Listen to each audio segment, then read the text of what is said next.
अस्सलाम वालेकुम स्टूडेंट्स। आज की इस वीडियो के अंदर हम अपने चैप्टर 4 का सेकंड पार्ट जो है वो डिस्कस करने जा रहे हैं। और ये पार्ट जो है वो कोस्ट के ऊपर जो है ना वो बेस्ड है। आज का टॉपिक जो है वो है cost of production. Cost of production क्या होती है? ठीक है, तो बेसिकली हमने जब चैप्टर 4 स्टार्ट किया था तो हमने ये डिस्कस किया था कि चैप्टर 4 जो है ना वो सारा का सारा फर्म के ऊपर बेस कर रहा है, फर्म थ्योरी के ऊपर। ठीक है, कि जितनी भी थ्योरी आप पढ़ेंगे, जितना भी आपने टॉपिक्स को पढ़ना है चैप्टर 4 में, ये मोस्टली जो है वो फर्म के प्रोस्पेक्टिव से डिस्कस हुआ। तो कॉस्ट ऑफ प्रोडक्शन भी जाहिर सी बात है, प्रोडक्शन कौन कर रही होती है? फर्म कर रही होती है। तो कॉस्ट ऑफ प्रोडक्शन भी फर्म से लिंक कर रही है। प्रोडक्शन की जो कॉस्ट है, लागत जो है, उसको बेसिकली हम कहते हैं कॉस्ट ऑफ प्रोडक्शन। मतलब आपने अगर कोई गुड और सर्विस बनानी है तो उस पर जितनी आपको कॉस्ट इनकर होगी वो क्या कहलाएगी? कॉस्ट ऑफ प्रोडक्शन कहलाएगी। ठीक है, तो अगर हम देखें तो कॉस्ट ऑफ प्रोडक्शन एक्चुअली है क्या? तो कॉस्ट ऑफ प्रोडक्शन जो है वो the overall cost incurred for producing good and services is called cost of production. These cost include monetary payments. ठीक है, जो हमारे रिवॉर्ड होते हैं फैक्टर प्रोडक्शन को। मोनेटरी का मतलब क्या है? कि पैसों की सूरत में, जिसमें मनी इन्वॉल्व। ठीक है, जिसमें आपकी जेब से पैसे निकल रहे हैं। इस कॉस्ट के अंदर इंक्लूड होती है monetary payments and non monetary payments, जो पैसों की सूरत में नहीं दी जा रही। ठीक है, जैसे कि अपॉर्चुनिटी कॉस्ट या फोरगोन बेनिफिट्स, वो भी अपॉर्चुनिटी कॉस्ट में आते हैं, वो भी इंक्लूड है। आप सब सीए करने के लिए आए हैं और आप सब एक अकाउंटेंट बनने जा रहे हैं। ठीक है, जो कि चार्टर्ड अकाउंटेंट होगा। तो आप जो अकाउंटेंट्स के माइंडसेट से अगर सोचेंगे, आपने जो अकाउंटिंग पढ़ी होगी उसमें कहीं पे भी नॉन मॉनेटरी पेमेंट्स का कोई जिक्र नहीं होता। एक अकाउंटेंट जो होता है वो हमेशा उसी को कोर्स समझता है जो पैसों की सूरत में पे होती है। लेकिन एक इकोनॉमिस्ट जो होता है उसकी थिंकिंग थोड़ी सी अकाउंटेंट से डिफरेंट होती है। कहते हैं देखो, जो आप पैसों की सूरत में पे कर रहे हो वो तो बिल्कुल आपकी कॉस्ट है, लेकिन कुछ बेनिफिट्स आपने फोरगो कर दिए, कुछ अपॉर्चुनिटी कॉस्ट इनकर किया आपने, तो वो भी आपकी कॉस्ट में शामिल होनी चाहिए। चैप्टर 1 जितना हमने पढ़ा था उसमें अपॉर्चुनिटी कॉस्ट को हमने डिस्कस किया था। आई होप कि आपने अगर वो लेक्चर्स लिए हैं तो आपको पता होगा अपॉर्चुनिटी कॉस्ट क्या होती है। अच्छा, अब ये जो कॉस्ट ऑफ प्रोडक्शन है, अगर इसको सम अप करें तो इकोनॉमिक्स के मुताबिक या इकोनॉमिस्ट के मुताबिक ये दो हिस्सों में डिवाइड होती है। एक मोनेटरी पेमेंट्स इसमें आ जाती हैं और एक नॉन मोनेटरी पेमेंट्स आ जाती है। ठीक है, अब इन दोनों को खास नाम से बुलाया जाता है। एक एक्सप्लिसिट कॉस्ट होती है जो कि जाहिरन नजर आती है, जाहिर होती है, एक्सप्लिसिट होती है।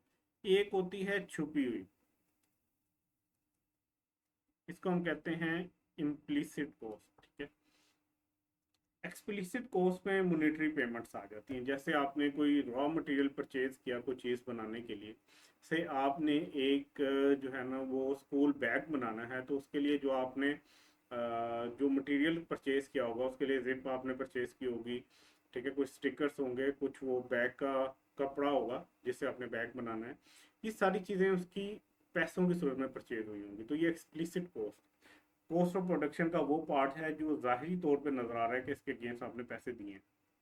आपने रेंट दिया होगा, जिस जगह पे आपने अपना ऑफिस खोला हुआ है या जिस जगह पे आपने अपनी फैक्ट्री लगाई हुई है, सैलरीज दी होंगी। ठीक है, और अकाउंटेंट जो है इसी को कंसिडर करता है। अकाउंटिंग प्रॉफिट में अगर आप देखो तो वो प्रॉफिट या लॉस ऐसे निकल रहा होता है कि आपका जो टोटल रेवेन्यू है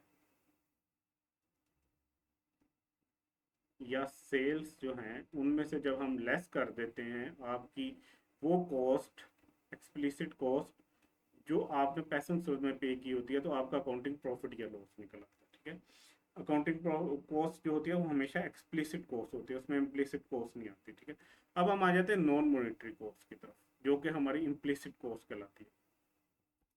इसके अंदर क्या क्या आ सकता है? इसमें आपकी अपॉर्चुनिटी कॉस्ट आ जाती है, आपका नॉर्मल प्रॉफिट आ जाता है। अच्छा, नॉर्मल प्रॉफिट एक आम इंसान के लिए नॉर्मल प्रॉफिट का मतलब क्या होगा? कि आम प्रॉफिट जो कोई कंपनी कमा रही है, लेकिन इकोनॉमिक्स के अंदर जो है ना एक नॉर्मल प्रॉफिट जो होता है वो कुछ डिफरेंट मायने रखता है। ये आगे चल के हमने पढ़ने हैं डिफरेंट स्टेजेस जिसके अंदर फर्म जो है वो प्रॉफिट कमा रही होती है, वो सब नॉर्मल होता है, नॉर्मल होता है, ये सारी चीज़ें हमने आगे चल के पढ़नी है। सो आपने अभी यहाँ पे ये याद रखना है कि ये नॉर्मल प्रॉफिट जो है ये इम्प्लिसिट कॉस्ट की ही एक एग्जांपल है, ठीक है। उसके बाद इकोनॉमिस्ट जो है वो हमेशा इसको कंसिडर करता है, और इकोनॉमिक प्रॉफिट जब आप निकालते हो या लॉस निकालते हो तो वो सिंपल जो है वो एक्सप्लिसिट कॉस्ट को निकाल के नहीं आता, वो आपके टोटल रेवेन्यू में से आपके एक्सप्लिसिट और इम्प्लिसिट दोनों कॉस्ट को लेस करने के बाद आता है, ठीक है। तो इकोनॉमिक कॉस्ट जो होती है उसमें ये दोनों कॉस्ट आ रही होती हैं, एक्सप्लिसिट कॉस्ट भी और इम्प्लिसिट कॉस्ट भी, ठीक है। तो आई होप कि आपको समझ आया होगा कि दोनों में फ़र्क है। एक्सप्लिसिट कोर्स को हम इकोनॉमिस्ट मानते हैं, हम अकाउंटेंट भी मानते हैं, ठीक है।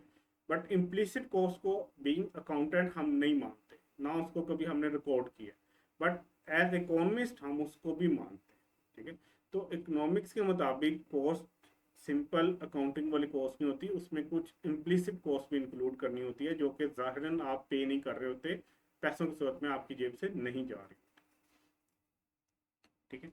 तो एक्सप्लिसिट कोर्स के कुछ और नाम भी हैं, इसी तरह इम्प्लिसिट कोर्स के भी कुछ और नाम है। एक्सप्लिसिट कोर्स का एक नाम जो है उसको कहते हैं आउट ऑफ पॉकेट कॉस्ट, ये आपकी पॉकेट में से निकल के जा रही होती है, आपको पता लगता है कि यार मैंने कॉस्ट इनकर की है, ठीक है। एक वो बंदा जो अकाउंटिंग और इकोनॉमिक्स नहीं जानता उसको भी पता होगा ये मेरी कॉस्ट है, क्यों? क्योंकि उसने अपने पॉकेट से निकाल के वो पैसे दिए होंगे। इसको कहते हैं कैश आउटफ्लोज भी इसमें हो रहा होता है आपका, और अकाउंटिंग एंड कॉस्ट और इकोनॉमिक कॉस्ट दोनों में ही आ रही होती है, ठीक है। इसकी एग्जांपल ले लो आप, wages, rent, raw material, utilities वगैरह वगैरह, ठीक है। यूटिलिटीज आई होप कि आपने पढ़ा होगा अकाउंटिंग में, ये हमारे बिजली का, पानी का बिल आता है, गैस का बिल आता है, ये यूटिलिटीज है। अच्छा, इम्प्लिसिट कॉस्ट क्या है? बेसिकली अपॉर्चुनिटी कॉस्ट है, नॉन कैश आउटफ्लोज हैं आपके, और ये सिर्फ इकोनॉमिक्स की कॉस्ट होती है, ठीक है। अब इन दोनों को जरा देखें तो है क्या।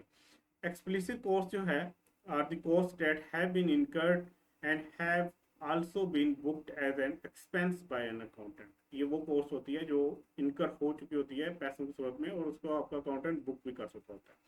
These are the expensive data, there are the expensive that are paid out of cost and involve cash outflow from the business. इसकी एग्जांपल आप देख लें, इंटरेस्ट ऑब्लिगेशन, बैंक से अगर आपने कोई लोन लिया हुआ है तो आपकी ऑब्लिगेशन है या आपकी लाइबिलिटी है कि आपने उस इंटरेस्ट को पे करना है, ठीक है। तो ये आपका एक एक्सपेंस है, ठीक है। वेजेस पे टू वर्कर, जो आपने अपने वर्कर्स को पे की। यूटिलिटी एक्सपेंसेस, जो आपकी यूटिलिटी के खर्चे हैं, बिजली का बिल, पानी का बिल, गैस का बिल, ठीक है। रॉ मटेरियल पेमेंट्स, आपने कोई चीज़ बनानी है तो उसके लिए रॉ मटेरियल चाहिए, और बिल्डिंग रेंट्स वगैरह, ये सारी इसके एग्जाम्पल्स हैं। इम्प्लिसिट कॉस्ट की बात करते हैं तो ये वो कॉस्ट होती है that have already been incurred, ठीक है, ये पहले से हो चुकी है, but they are no separately shown as an expense while calculating the cost of production, लेकिन आपका अकाउंटेंट इसको अलग से शो नहीं कर रहा होगा। इसके एग्जांपल्स में जाएं तो rent that and owner, shop owner would receive on building instead of doing business is an implicit cost of land owner. मैं इसको समझाता हूँ। आपके पास एक शॉप पड़ी हुई है, ठीक है, उस शॉप को आपने क्या किया, ठीक है, आपने उस शॉप के अंदर अपनी दुकान खुद चला ली, आप अपना बिजनेस करने शुरू हो गए वहाँ पे। अब आप जो बिजनेस कर रहे हो आपको एक अपॉर्चुनिटी कॉस्ट इनकर हो रही है, जो आपका अल्टरनेटिव बेनिफिट जो फोरगो हुआ है वो क्या था कि आप उस शॉप को रेंट पे भी दे सकते थे, ठीक है। तो रेंट जितना आपने फोरगो किया वो आपकी इम्प्लिसिट कॉस्ट की एग्जांपल है, अगर आप वहाँ पे उस शॉप को खुद यूज कर रहे हो। इसी तरह अगर आपने उसको रेंट पे दिया हुआ है तो शायद आप वहाँ पे खुद बिजनेस करके भी कुछ कर सकते थे, वो जो बिजनेस आपने नहीं किया वो आपकी अपॉर्चुनिटी कॉस्ट होगी। इसी तरह घर की एग्जांपल ले लें, घर में अगर आप खुद रह रहे हैं तो उसको रेंट पे भी दे सकते थे, तो वो जो रेंट पे दे के कमा सकते थे वो आपकी अपॉर्चुनिटी कॉस्ट। सेम इसी तरह salary that an individual could receive by working for someone else instead of operating its own commercial activity। आप अगर खुद अपना कारोबार कर रहे हो तो आप एक अपॉर्चुनिटी कॉस्ट इनकर कर रहे हो। वो अपॉर्चुनिटी कॉस्ट ये है कि आप कहीं और जॉब करके कुछ एक महीने की सैलरी कमा सकते थे, जो अब आप नहीं कमा रहे, क्यों? क्योंकि आप वो बिजनेस कर रहे हो, अपना बिजनेस कर रहे हो, ठीक है। तो ये इसकी कुछ एग्जाम्पल्स हैं। इसी तरह अपॉर्चुनिटी कॉस्ट और नॉर्मल प्रॉफिट वगैरह इसके एग्जाम्पल। सो की पॉइंट्स क्या है? अकाउंटेंट हमेशा कंसिडर करता है एक्सप्लिसिट कॉस्ट, और इकोनॉमिक्स का जो स्टूडेंट हो गया, इकोनॉमिस्ट होगा, वो हमेशा दोनों को कंसिडर करता है। टोटल इकोनॉमिक्स कॉस्ट क्या होती है? वो होती है एक्सप्लिसिट प्लस इम्प्लिसिट कॉस्ट, ठीक है। अकाउंटिंग प्रॉफिट क्या होता है? Simple, sale revenue minus explicit cost. और इकोनॉमिक्स का प्रॉफिट क्या होगा? Sale revenue minus explicit minus implicit cost. ठीक है, तो अब हम एक एग्जांपल कर लेते हैं। ठीक है, कि प्रॉफिट कैसे निकालना है। प्रॉफिट, अकाउंटिंग प्रॉफिट जब आप निकालोगे तो आपने सेल में से सिर्फ एक्सप्लिसिट कॉस्ट लेस करनी है। ठीक है, और इकोनॉमिक्स प्रॉफिट जब आप निकालोगे तो सेल में से आपने एक्सप्लिसिट और इम्प्लिसिट दोनों कॉस्ट को लेस करना है। ठीक है, एक और तरीके से भी इकोनॉमिक प्रॉफिट निकल के आ सकता है कि अगर आपको अकाउंटिंग प्रॉफिट दिया हुआ हो और आपको इम्प्लिसिट कॉस्ट दी हुई हो, तो यहाँ तक अकाउंटिंग, ये अकाउंटिंग है, अकाउंटिंग प्रॉफिट में से अगर खाली हम इम्प्लिसिट कॉस्ट लेस कर दें तो हमारे पास इकोनॉमिक प्रॉफिट आ जाएगा, इकोनॉमिक्स का प्रॉफिट आ जाएगा। अच्छा, देखिए जरा, अकाउंटिंग प्रॉफिट में और इसमें कोई फर्क नहीं है यहाँ तक, बस ये एक एक्स्ट्रा इसमें डिडक्शन होगी। तो अगर आपके पास खाली ये दिया हुआ क्वेश्चन में और ये दी हुई हो, तो आप इसमें से ये लेस करके भी इकोनॉमिक प्रॉफिट निकाल सकते हो या लॉस निकाल सकते हो। ठीक है, तो अपने माइंड को थोड़ा सा आपने ओपन करना है और थोड़ा सा ब्रॉडली चीज़ों को देखना है आपने, कि खाली ये नहीं होना कि भाई अगर मैं से इकोनॉमिक प्रॉफिट निकाल रहा है तो मुझे सेल रेवेन्यू भी देना है, एक्सप्लिसिट कॉस्ट भी देनी है, इम्प्लिसिट कॉस्ट भी देनी है। नहीं भाई, अगर आपने, उसने आपको अकाउंटिंग प्रॉफिट दे दिया, इसका मतलब यह है कि उसने सेल रेवेन्यू में से एक्सप्लिसिट कॉस्ट तो पहले ही लेस कर दिया, अब आपने सिर्फ उसमें से इम्प्लिसिट कॉस्ट लेस कर। एक एग्जांपल, जैन जॉब कर रहा था, 1,25,000 की सैलरी पे। जैन ने क्विट कर दी अपनी जॉब और अपना जो है ना वो बिजनेस स्टार्ट कर दिया। ठीक, उसने एक ऑफिस लिया रेंट पे, 50,000 उसका रेंट देता था। एक बंदा हायर किया अपना एम्प्लॉय, 35,000 उसको महीने का देता है। और उसने क्या किया कि कमाई कर ली 2 लाख की। अब देखा जाए तो यहाँ तक अगर देखें तो भाई वो 1,25,000 सैलरी ले रहा था, 2 लाख उसने कमा लिया है। तो यहाँ तक एक आम बंदे को लगेगा कि यार इसने अपना कारोबार करके बड़ी अच्छी डिसीजन मेकिंग की। ठीक है, कहाँ 1,25 ले रहा था, कहाँ 2 लाख। लेकिन अगर अकाउंटेंट से पूछा जाए कि इसकी डिसीजन अच्छी है कि नहीं अच्छी, तो वो आपको कहेगा कि यार देखो 2 लाख तो कमाया इसने, लेकिन उसमें से 50,000 रेंट दे दिया, 35,000 सैलरी दे दी, तो अल्टीमेटली उसने 1,15,000 का प्रॉफिट कमाया। तो जहाँ वो सैलरी कमा रहा था 1,25,000, उसने 1,15,000 का प्रॉफिट कमाया है। तो जाहिर अकाउंटेंट आपको कहेगा कि यार आप अपना बिजनेस करते हो ना, थोड़ी और मजीद मेहनत करो, रेवेन्यू बढ़ाओ, बाकी अच्छा जा रहे हो आप। अकाउंटेंट के हिसाब से प्रॉफिट है अभी भी।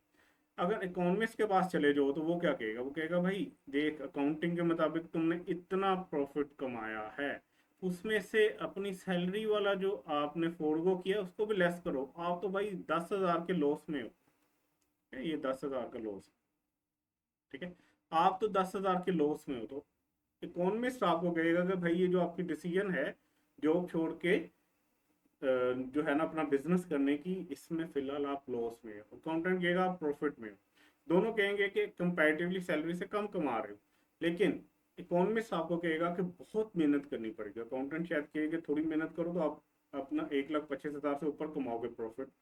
बट इकोनॉमिस्ट कहेगा कि भाई 1,25,000 से ऊपर अकाउंटिंग प्रॉफिट नहीं कमाना, तुमने 1,25,000 की जो फोरगो की है सैलरी वो भी इसमें से ही कमानी है, तब तुम प्रॉफिट में जाओगे।